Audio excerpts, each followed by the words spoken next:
जय माताजी दोस्तों, स्वागत है तमारू कीकू रेसिपी में। तो आज आपणे एकदम क्रिस्पी जोता ज खावानुं मन थई जाए एवो पौवा अने ममरानो चेवड़ो बनावीशुं। तो ममरानो आपणे चेवड़ो बनाववाना छे। तो तेना माटे एक बाउल में ममरा लीधेला छे अने आपणे साथे मकाईना पौवा पण लेवाना छे। तो मकाईना पौवा आपणे लीधा छे, जेटला ममरा लीधा छे एनाथी थोड़ा ओछा आपणे मकाईना पौवा लीधेला छे। तो हवे आपणे चेवड़ो बनावीशुं। तो तेल गरम थई गयुं छे, आपणे मकाईना पौवाने तળી लेवाना छे। तो जोई शको छो तेल में मूकतानी साथे ज पौवा उपर आवी जाय छे। तो हवे आपणे लई लईशुं। मकाईना पौवा तळाता जरा पण टाइम नहीं लागतो, तेल गरम होय एटले तरत ज तळाई जाय छे।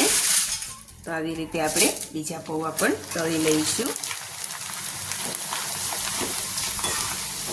जोई शको छो एकदम सरस एवा मकाईना पौवा फूली जाय छे। तो आपणे तेने प्लेट में लई लईशुं। आवी रीते आपणे बधा पौवा तળી लईशुं।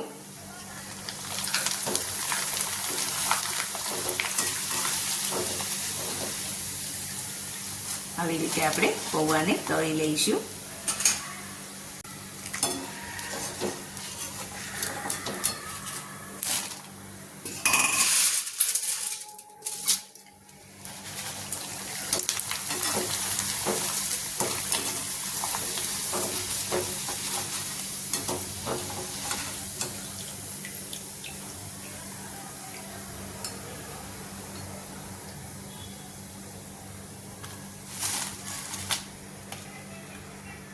तो हवे आपणे सींगदाणाने तળી लेवाना छे।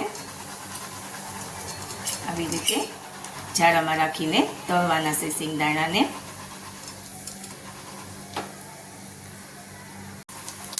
तो જોઈ શકો છો सींगदाणा फूटवा लाग्या छे। आपણા सींगदाणा पण सरस एवा तळाई गया छे। આપણે તેને પણ પ્લેટમાં લઈ લઈશું। તો હવે આપણે મીઠાને તળી લેવાનો છે। मीठा લીમડાના પાન લીધેલા છે, તેને પણ આપણે આવી રીતે ક્રિસ્પી થાય એવી રીતે તળી લેવાના છે। તો જોઈ શકો છો મીઠા લીમડાના પાન પણ સરસ એવા ક્રિસ્પી થઈ ગયા છે। આપણે તેને પણ લઈ લઈશું। તો હવે આપણે મમરા વઘારીશું। તો તેના માટે તેલ ગરમ કરી લીધું છે, તેમાં આપણે હળદર લઈશું।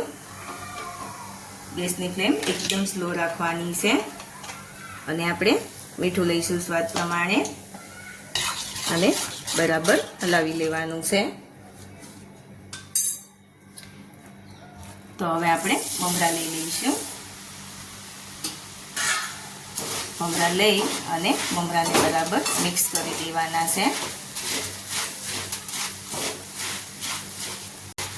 ममराने बराबर मिक्स करी देवाना छे એટલે આપણો મમરા પણ શેકાઈ જશે અને સરસ હળદર મીઠાવાળા થઈ જશે।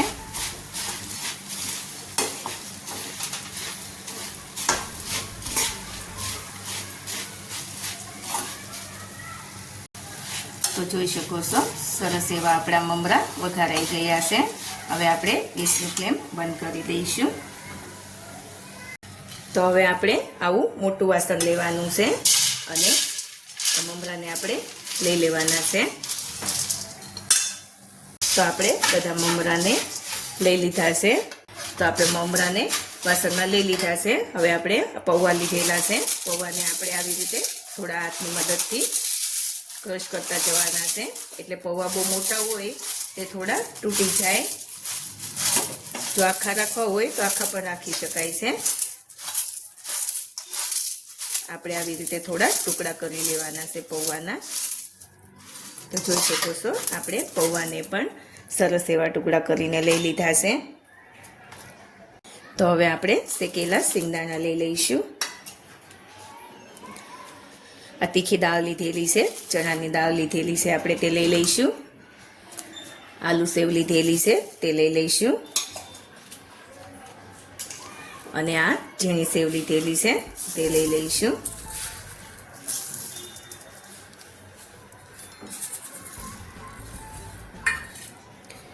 मीठा લીમડાના પાન લીધેલા છે, તે લઈ લઈશું। તો હવે આપણે લાલ મરચું પાવડર લઈશું। ચાટ મસાલો લઈશું, સંચળ પાવડર લઈશું. આપણે મીઠું લીધેલું છે એટલે સંચળ પાવડર થોડું ધ્યાનથી લેવાનું છે અને બરાબર મિક્સ કરી લઈશું.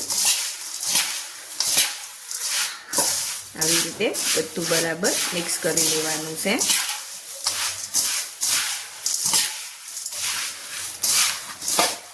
તો જોઈ શકો છો બધું બરાબર મિક્સ થઈ ગયું છે.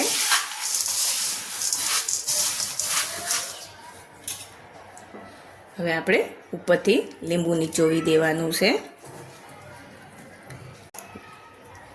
લીંબુનો રસ લેવાનો છે અને બરાબર મિક્સ કરી દેવાનું છે.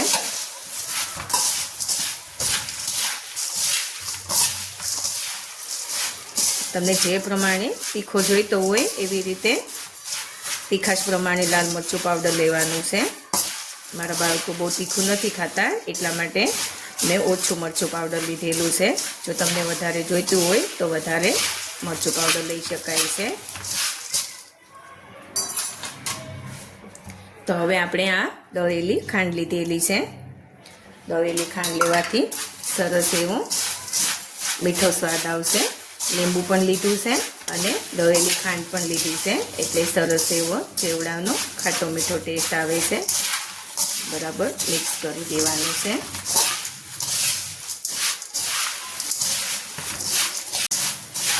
તો જોઈ શકો છો એકદમ સરસ એવો આપણો ચેવડો બનીને તૈયાર થયો છે. તો આપણે ચેવડાને પ્લેટમાં લઈ લઈશું.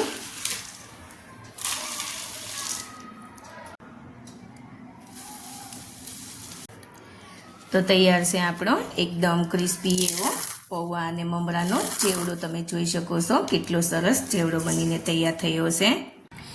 એકદમ ક્રિસ્પી આપણો ચેવડો બનીને તૈયાર થયો છે. તો તમે પણ આવી રીતે મકાઈના પૌવા અને મમરાનો ચેવડો ઘરે જરૂરથી બનાવજો. ખૂબ જ સરસ બને છે અને બાળકોને તો ખૂબ જ પસંદ આવે છે. તો ઘરે જરૂરથી બનાવજો અને મારી ચેનલને લાઈક, શેર અને સબસ્ક્રાઈબ કરીને બેલ આઇકન જરૂરથી દબાવજો અને કોમેન્ટ કરીને કહેજો કે પૌવાનો અને મમરાનો ચેવડો કેવો બન્યો છે.